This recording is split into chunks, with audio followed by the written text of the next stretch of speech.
నీ సర్వమంగళం మాట్లాడుతున్నాను. చెప్పు నాయనా మంగళం. నా వల్ల చిన్న పొరపాటు జరిగింది పీత.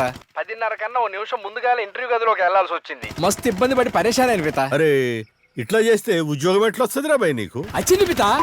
నిజంగానే ఉద్యోగం వచ్చింది. జాయినింగ్ లెటర్ కూడా ఇచ్చిండ్రు. అదే నమ్మబుద్ధి కావట్లేదు. ఉద్యోగం వచ్చిందా?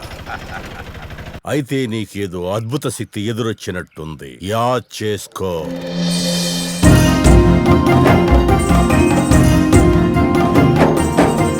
నా వాక్కు వలన నీ పూజా ఫలం వలన ఆ ఎదురు నీకు సంక్రమించింది. ఆ ఎదురే నీ తప్పును బ్యాలెన్స్ చేసింది.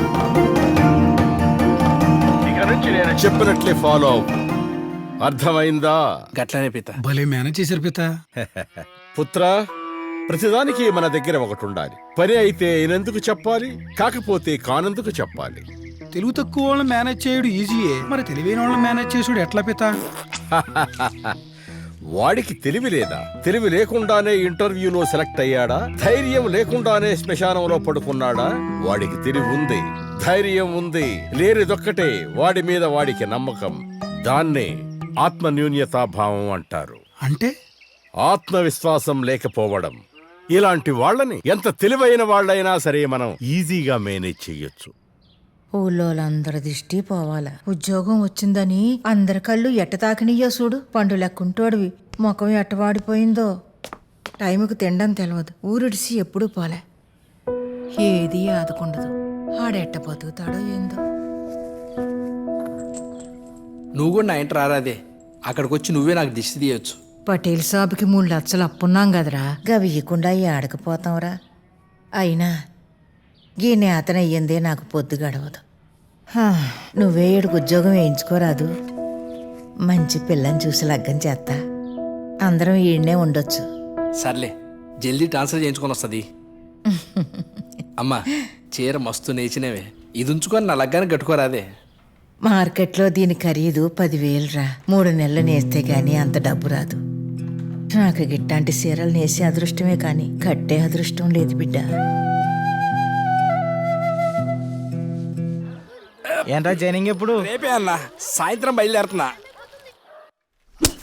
అరే మంచిగా చదువుకోండి. చదువుకుంటే అన్న లెక్క మంచిగా గవర్నమెంట్ ఉద్యోగం వస్తుంది. గిసువంటి మాట్లాంటే అమ్మ మస్తు ఖుషి అవుతుంది.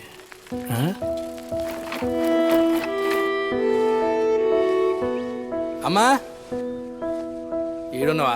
అన్నం పెట్టవే, ఊరు పోవాలి, బస్సు టైం అవుతుంది. అన్నీ గాడినే ఉన్నాయి, పెట్టుకు తిను.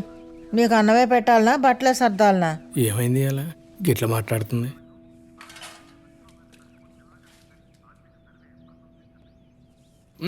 అమ్మా, కూర మస్తు ఉంది. యొద్దారా? ఇస్త్రీ కూడా చేయించలే? ఓ కావాలమ్మా, బ్యాగులో పెట్టు. అన్నీ నేనే సర్దాల. గీ సర్టిఫికెట్లు ఆడో పట్టుకోవాలనా? ఓ ఇంపార్టెంట్ అమ్మా, బ్యాగులో పెట్టు, కావాలి. ఏది గుర్తుపెట్టుకో. అన్నీ గిట్ట మర్చిపోతే ఎట్ట బతుకుతావురా? ఒక ప్రతిదానికి పరేషాన్ అవుతావు. ఇప్పుడు ఏమైందని అట్లా లొల్లి చేస్తావు? అమ్మా, యాది మర్చినా, రెడ్డి షాప్కి వెళ్ళి సామాన్లు తెచ్చి చూసినావా? 2 నెలలు వస్తాయి.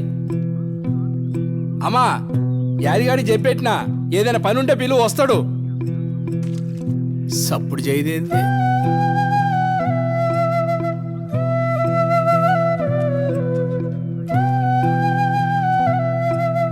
అమ్మా, ఏందమ్మా? నేను లేకుండా ఎట్టుంటావురా? టైంకి తింటావో లేదు. ఈ ఊరుదులు ఎప్పుడు ఎక్కడికి పోలే. మళ్ళీ ఎప్పుడు వస్తావురా? ఆండాలమ్మా, నువ్వేం ఫిగర్ చేయకు. నేను పితాతో మాట్లాడినమ్మా. జై పిత. నా పోచికలు సూచిస్తున్నాయి, గ్రహాలు శాసిస్తున్నాయి. 3 సంవత్సరముల వరకు ఊరికి అమ్మకు దూరంగా ఉంటావు. వేరే దారం లేదా పిత? లేదు. 4-5 నెలల్లో ట్రాన్స్ఫర్ అయ్యి నేను వస్తా కదా. నేను వచ్చిన దాకా నువ్వు బెంగపడకుండా మంచిగా ఉండాలి. నేను కూడా చక్కగా తిని పడుకుంటా. కొలువుకు పోయే కొడుకునికి ఇట్లా ఏడుస్తూ పంపుతారా అయింది? నవ్వుతూ పంపాలి. నవ్వమ్మా, నవ్వమ్మా, నా బంగారు తల్లి. అదిగో యాదగిరి గారు కూడా వచ్చిండు. నేను బయలుదేరతా.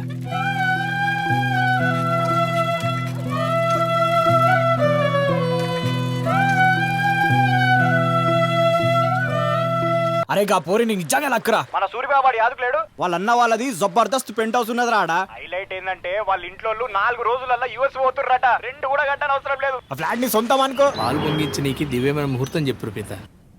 వాడే పవిత్రమైన దివ్య ముహూర్తం ఉంది. అంటే పిత వాళ్ళు ఖాళీ చేయనీకి 4 రోజులు అవుతుంది. 4 నెలల దాకా వేరే ముహూర్తమే లేదు. సాయంత్రం 6:30 గంటలకు పాలు పొంగించి తీరాలి. విమానం మేడ ఇదేనా సార్? ఎవరండి? సూర్యబాబు పంపించారు లోపల రండి.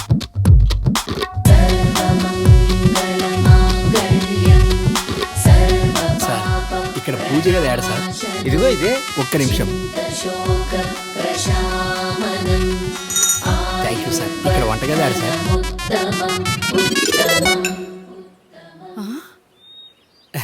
ఒక్క నిమిషం అండి. ఎవరండి?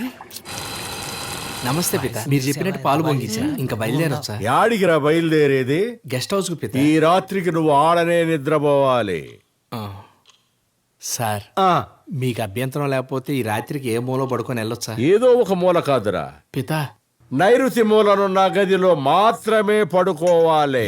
అడిగాడు అమ్మా అనుకుంటాడా? నైరుతి మూల ఏ గది ఉంది? నైరుతి మా బెడ్రూమ్ ఉంది. ఇదిగోండి లక్కీ కూపన్, ఒకసారి ట్రై చేయండి. మాకెందుకు వస్తుందండి అంత లక్కాడిది?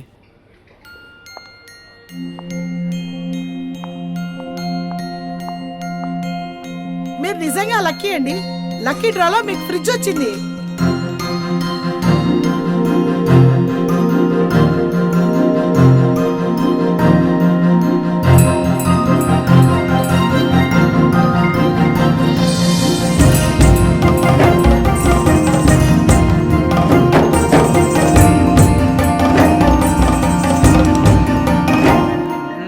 శారీ నచ్చిందా? ఆ, ఆ, అన్న గా అమ్మాయి మీకు తెలుసా అన్న? మన పక్కన మీ సేవలో ఎంప్లాయీ కదా. మరి గిన్ని దినాల నుంచి ఉన్న ఇప్పుడు కనపడలేదేందన్న? నువ్వు ఆ పక్కన కిటికీ మూయకుండా ఉంటే నీకు మొదటి రోజు కనిపించేది.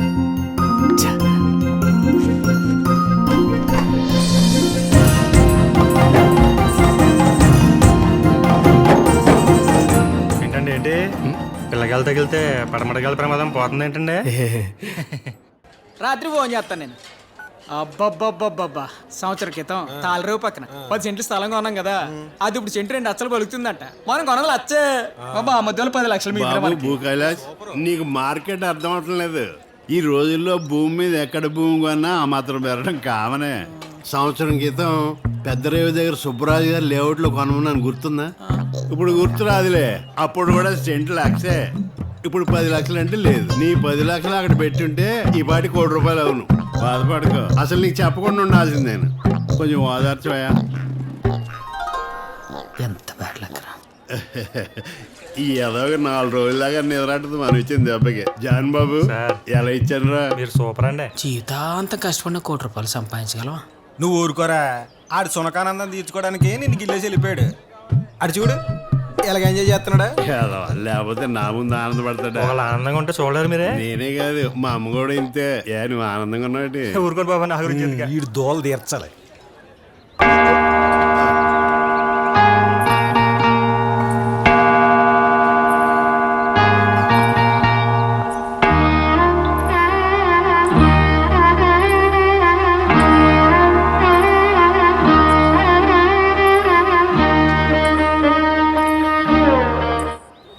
సరిగ్గా దొరికాడు. అవు పిత, అమ్మాయి ఎదురైనప్పుడల్లా అదృష్టం అవుతుంది. అదృష్టం దగ్గరైతే నీకు ట్రాన్స్ఫర్ వస్తుందో రాదో తెలుసుకోవాలి. నువ్వు ముందు ఆ అమ్మాయి డేట్ ఆఫ్ బర్త్ పంపించు. మిగిలిన విషయాలు నా పాచికలే చెప్తాయి.